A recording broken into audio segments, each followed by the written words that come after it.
Hi, Yuri.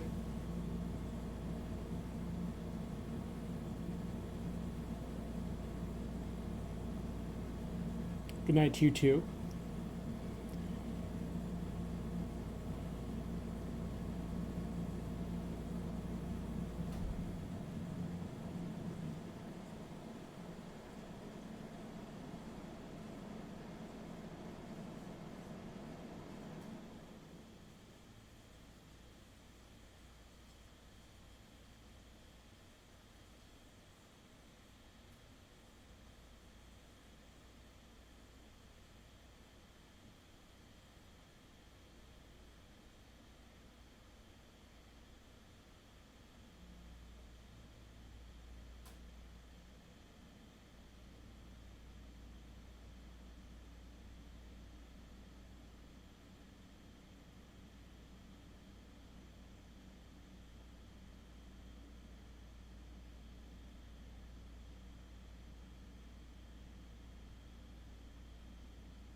So the question is about self-inquiry. I'm kind of stuck. I try to find the I sense, like it's not in the body, it's aware of the body, it's not in the feelings, it's aware of the feelings, it's not the thought mind, it's aware of it. So what then, where is it coming from? Well, that's a great question. That is, in fact, the entire game of self-inquiry. It's very mysterious because you're right. You're aware of all these other things, like the body, the mind, the thoughts, the feelings, um, but the one who is aware of it, which is in a way very obvious, when you look for that thing, um, it seems to be very difficult to find. I mean, that is exactly what self inquiry is about. At every moment, even in your being unable to find the I sense, something is aware of the inability to find it. So that something which is aware of your inability to find it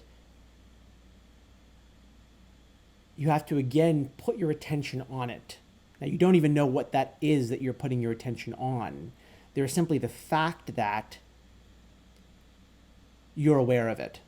It's the fact that that inability to find it is something of which you are aware. So the fact that you know that you're aware of your inability to find the I, reorient yourself towards that. How do you know? How do you know that you are aware of your inability to find the I?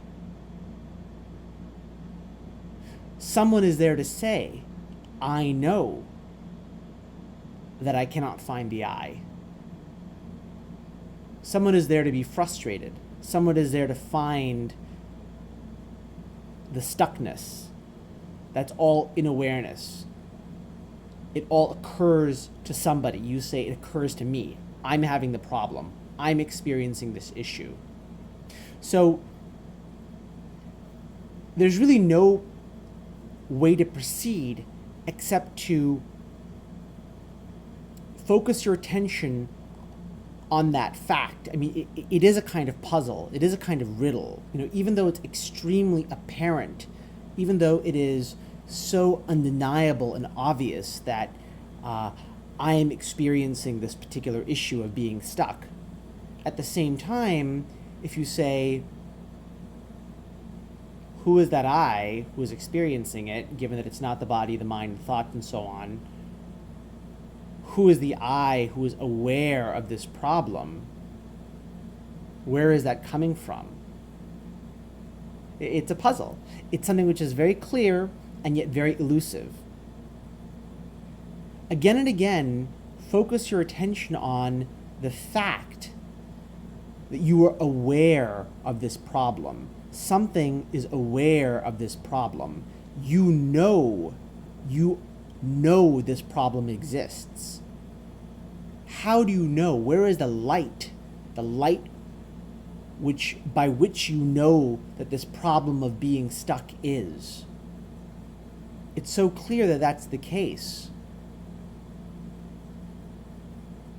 Where is that sensation? Where is that light coming from?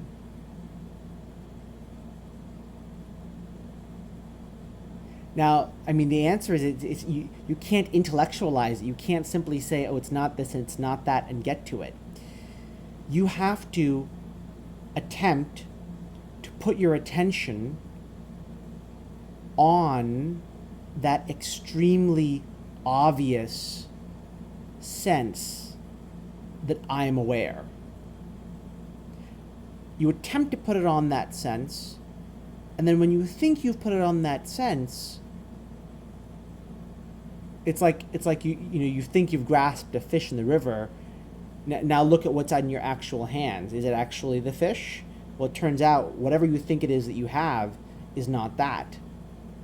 And yet something is aware that when you think you've grasped the I, that you actually haven't, right? So again, as soon as you think you've got it and you notice what it is that you think you have, and that's not the I, something is aware of that noticing. So again, you reorient yourself. And so you relentlessly reorient yourself to what is aware of this whole process of self-inquiry, right? Because at every single second, there is the I that is aware of this very process. And that's so clear, it's so obvious, it's so undeniable. And yet, what is it? What is it? What is it? I mean, there's no question that this is a riddle.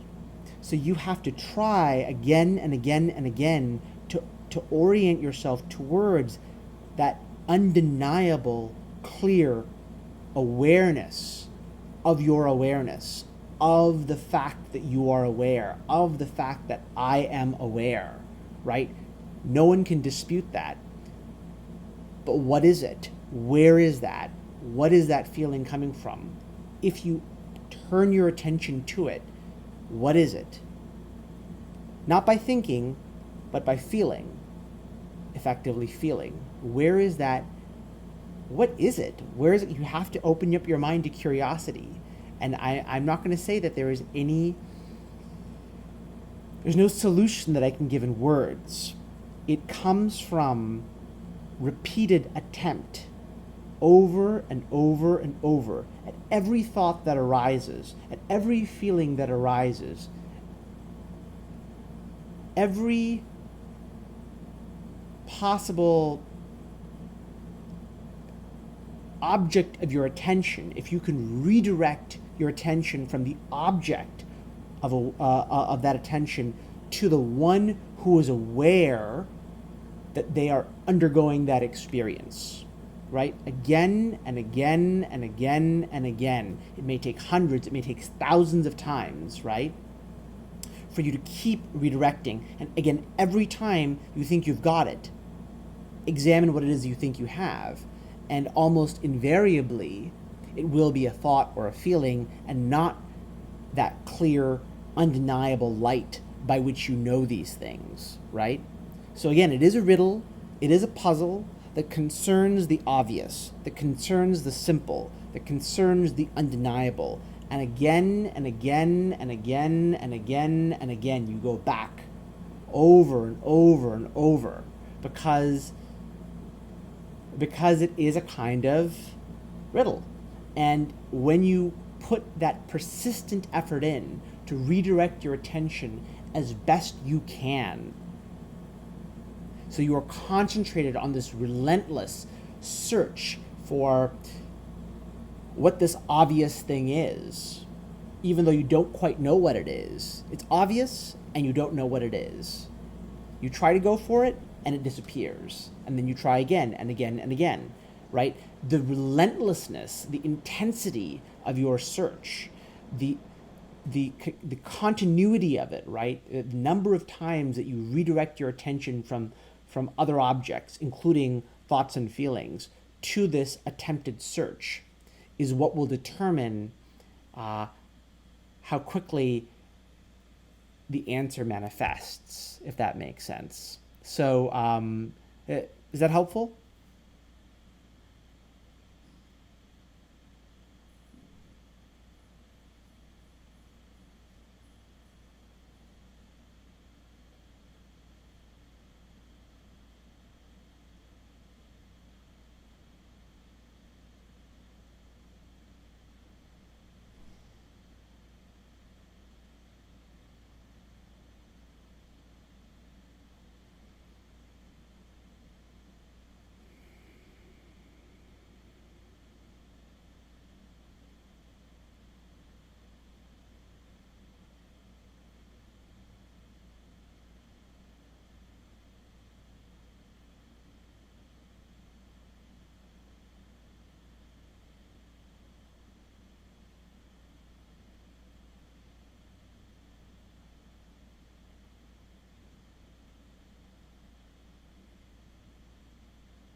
So the question is, so now the card the mind is playing is a thought like a thought or feeling like I can't do that or it's too difficult. And then I inquire again. Yes, that's right. Exactly. Because to whom are those thoughts occurring?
So another practice I'm doing is accepting things as they are. I see that the mind loves to create problems out of nothing, negation of what is, always trying to be elsewhere.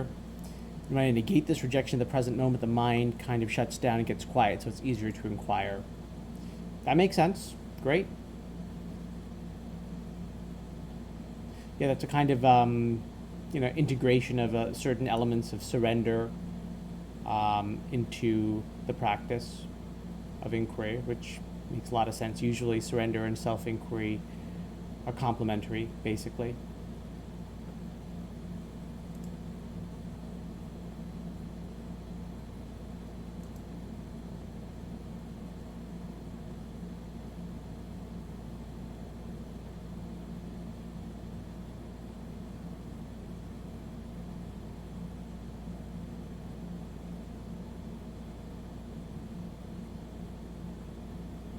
Remember, the key point about inquiry is that you want to do it ultimately every waking moment, that turn away from all the objects to the fact of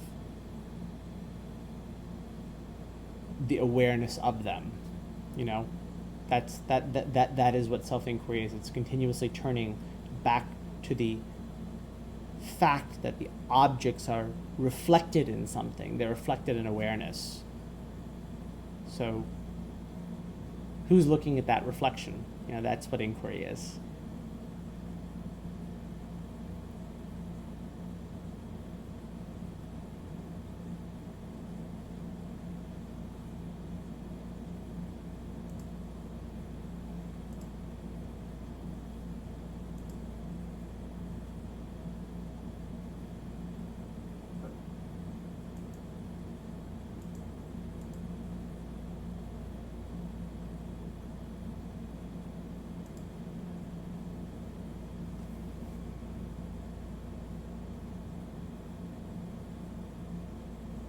So the question is, it sort of requires a really strong will to wake up, right?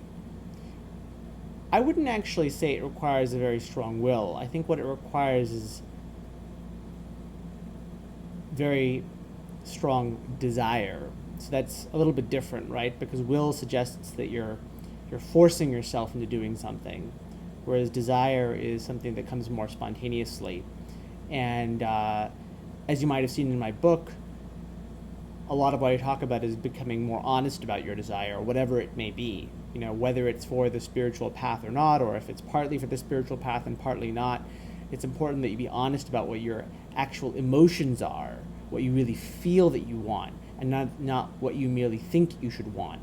And it's through that process of becoming more honest about what you want that you quickly cycle through a lot of the desires that aren't actually very fulfilling, and you come to a purer desire for the spiritual path. And of course, self-inquiry and surrender also help with that. They help purify the mind by teaching it the peace and joy of quietness. And as that peace and joy becomes more and more habitual, as the mind becomes accustomed to that peace and joy of quietness, the moments when the mind seems to fall out of it will become more and more irritating.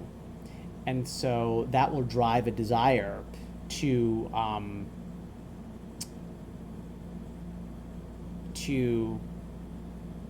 not fall out, and that will intensify the force of the inquiry. It's basically about desire. The purer and the stronger the desire, and you can't fake that, right? So it's not about forcing yourself to want something you don't want. It's about becoming more honest about whatever it is that you want, and when you do that, you'll automatically be integrating the different voices within yourself. You'll be listening to the messages that they're trying to communicate, and as you listen to those messages and address them, that's what will enable you to move forward and to sort of integrate your desire and make it closer, more unified, more pure and stronger, and that's what will drive things eventually.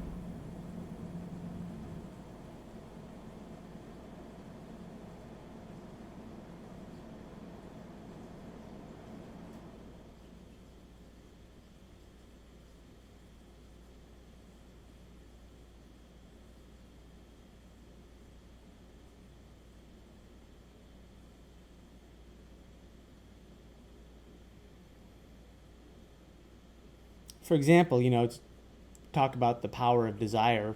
Ramana Maharishi, who of course is my great spiritual icon and hero, he said once, if you wanted it strongly enough, you just surrender all your desire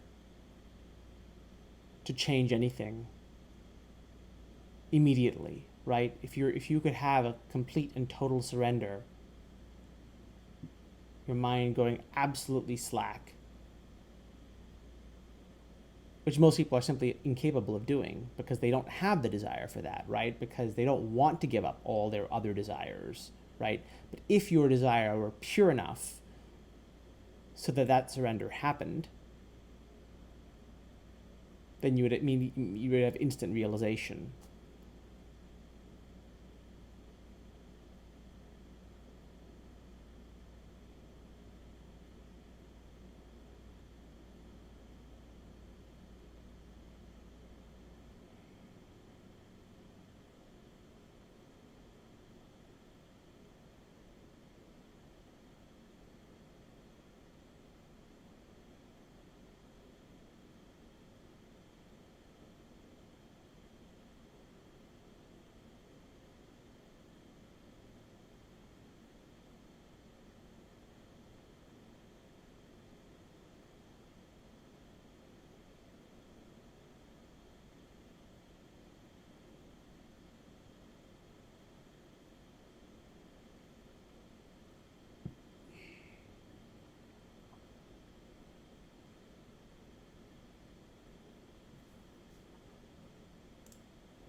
Everyone has some attachments to some degree. Even though I think I don't have many attachments, I must have some. Being honest is a great start, I guess. Yes, yeah, I think being honest is really everything actually, because so much of what drives us is um, essentially unconscious, or it's partially conscious and we don't really want to face it, and so it pushes our behavior in ways that we don't admit to ourselves. So, I mean, this is one of the big values of psychoanalytic psychotherapy or psychoanalysis, which is kind of therapy I recommend to a lot of seekers, or really almost any seeker who's able and willing to spend the time and effort on it. Is that it sort of connects a lot of our unconscious desires and brings them into consciousness. Otherwise, you just can't move on from them. You have to listen to them and be aware of them. But you're right, everyone has attachments. And the basic idea of self-inquiry ultimately is, you don't need to have fully eliminated all the attachments. You don't even need to have fully integrated your mind or become fully honest or become fully anything. You simply need to have a quiet enough mind, an integrated enough mind, pure enough. There's a certain amount of it you need, basically, and that's the amount that's required to be able to pursue inquiry in an intense way at every waking moment. If you have a sufficient desire that you find yourself able to do that, if you find yourself able to pursue inquiry at every waking moment, that's sufficient. Your mind is pure enough to do what needs to be done. If, on the other hand, you find yourself distracted or depressed or anxious, conflicted, you find yourself drawn away for long periods of time from the spiritual search for various reasons, then that means there are certain things that you haven't dealt with in your psychology that need to be dealt with.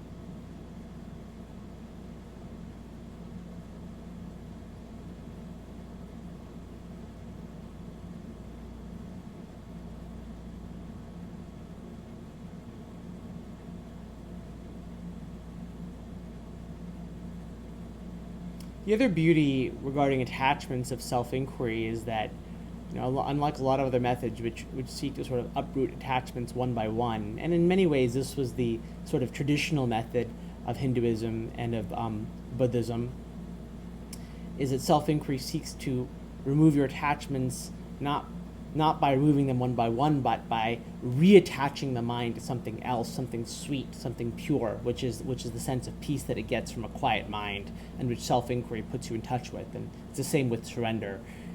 When you experience that peace, a lot of the other attachments automatically fall away because the mind itself sees that they are less enjoyable than the inner peace.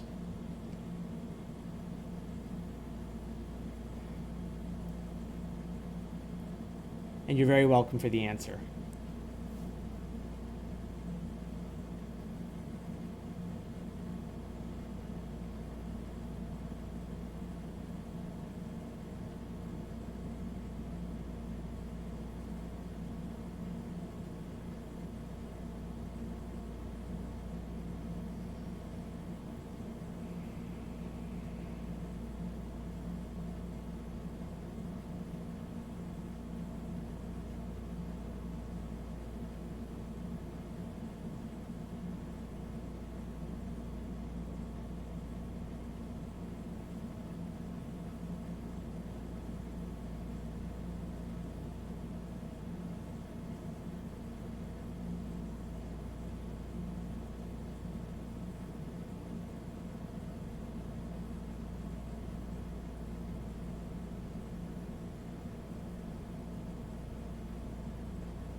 Hmm.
So I'm about to wrap this up actually, unless you have any final questions, or if anyone does.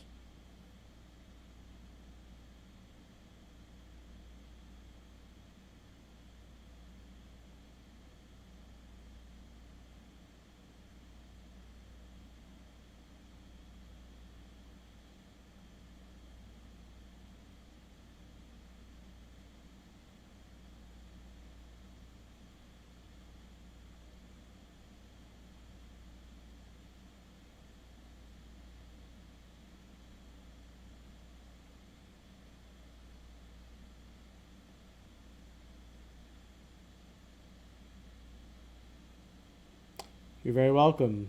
If you have any further questions, I mean, I'm sure I'm going to have more of these satsangs. I still haven't figured out scheduling. I'm sort of doing them very spontaneously right now, and maybe I'll just sort of see how that works and go from there. But you're also very welcome to reach out via my website.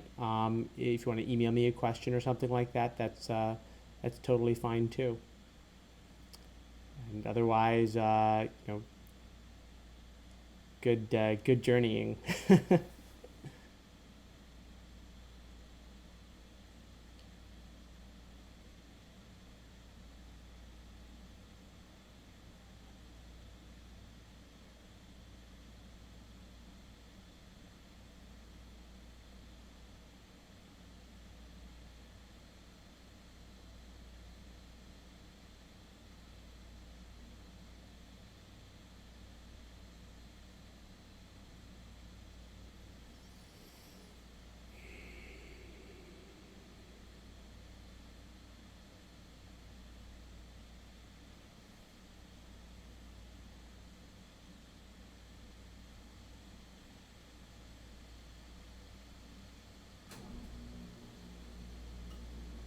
All right. Good night.